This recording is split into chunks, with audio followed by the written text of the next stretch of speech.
Right, let me tell you a very, very simple story. Imagine a village, and at first, everyone works. Some farm, some build, some trade, and then slowly, a few people realise that instead of working, what if I just owned the land? So they rent it out. They rent out the land. And that works for a while.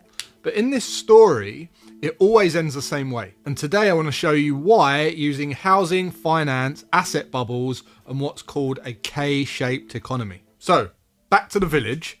Year 1, farmers grow food. Builders build homes, and the rent is fair. Then in year 10, few families own most of the land. Everyone else rents. And then in year 20, rent goes up, debt appears, and debt compounds faster than effort. Because work is linear and debt is exponential. So eventually, no amount of work can catch up. And historically, when people couldn't repay debt, they didn't just lose money, they lost their freedom. And here's where it gets really, really interesting, because everyone wants to be the landlord. Everyone wants passive income. Everyone wants to own assets. But there's a problem, because there's only so many assets. So you get too many people chasing rent, too few real productive roles, and that's called the elite overproduction, or the overproduction of elites. Too many people competing for power, status, ownership, yield. And when that happens, the elites start fighting each other whilst the bottom are crushed. And that is when societies destabilise. Why? Well, because work increases your income in straight lines, and debt increases what you owe in curves. And whenever curves meet lines, curves win. That's what debt compounds faster than effort actually means. Look, imagine you earn £2,000 per month. And if you work harder over time, and you do overtime, and you get a promotion, and you do side shifts, you might increase that income to 2,200, and then 2,500, or 3,000 even. And that growth is linear. It's linear growth, and it looks like this. And each step requires more time, more energy, more effort, more stress. So there's a human ceiling.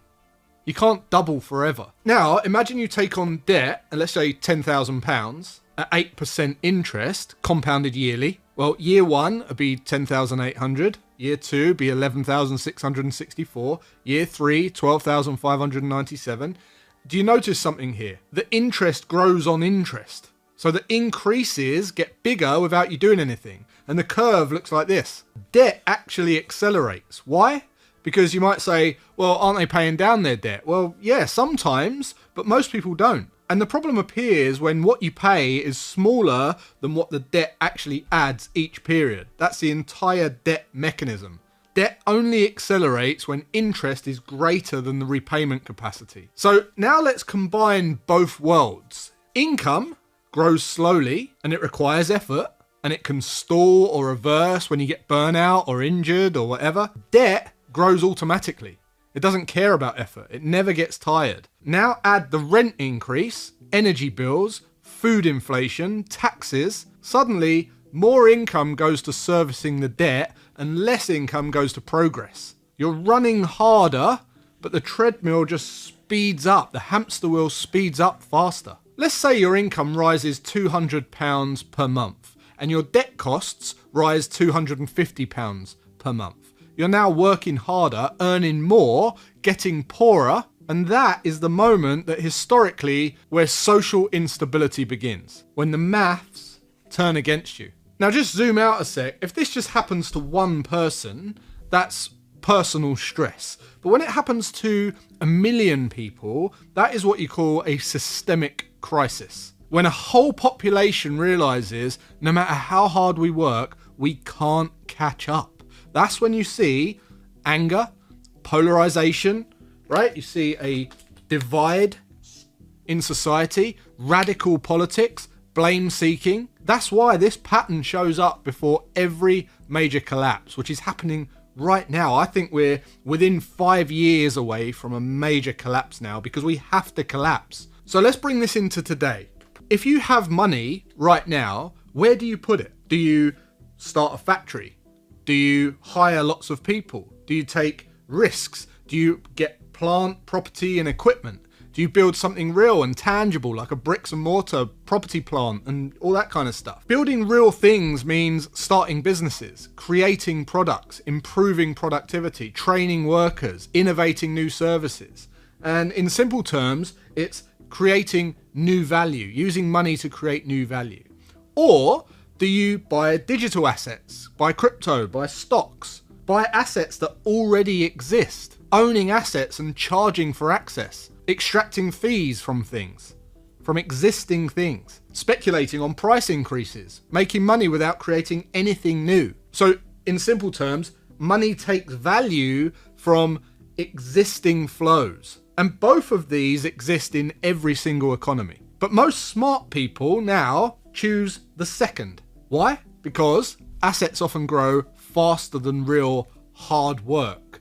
But there is a catch. When money stops building real things and only starts renting, the system starts to eat itself. Everyone chases passive income, and there's only a limited assets for people to create passive income. Housing bubbles are the clearest example of this. Homes were once a place to live. Now they're investment vehicles, yield instruments, speculative assets. So prices rise faster than wages. And it's nothing to do with greed or politics, right? It's simply because capital competes with humans for shelter. And that, my friends, is not sustainable.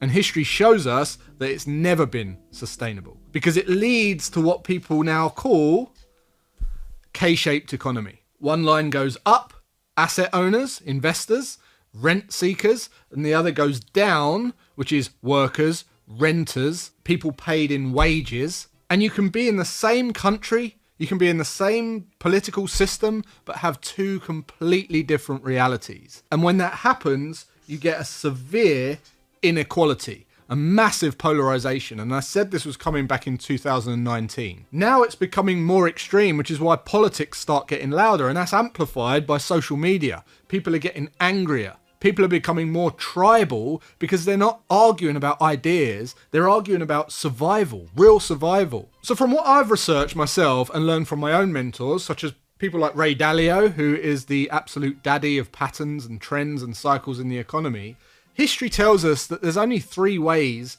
that societies resolve this tension.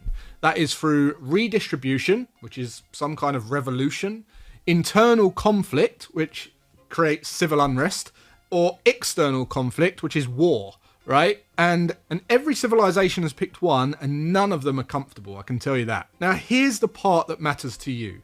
You don't control the system, but you do control your positioning, your skills, your adaptability, your exposure.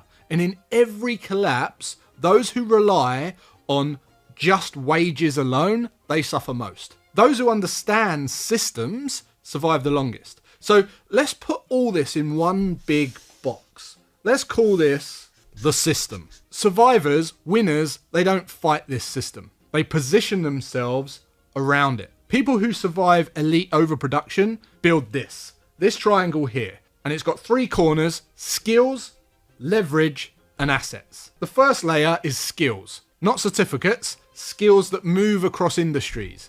In unstable societies, specialists with narrow roles suffer a lot. Generalists who think in systems, they're the ones that adapt. Skills are portable, and that is freedom. The second layer is leverage. And I'm not talking about borrowing money necessarily, I'm talking about output without proportional effort. Media, technology, network effects. One idea reaching thousands of people. One skill helping many. In elite overproduction, leverage beats position. And the third layer is assets. Not hype assets, right? Not get rich quick assets. Assets that reduce dependency. Cash buffers buy time. Time buys clarity and peace of mind. Time beats panic every time.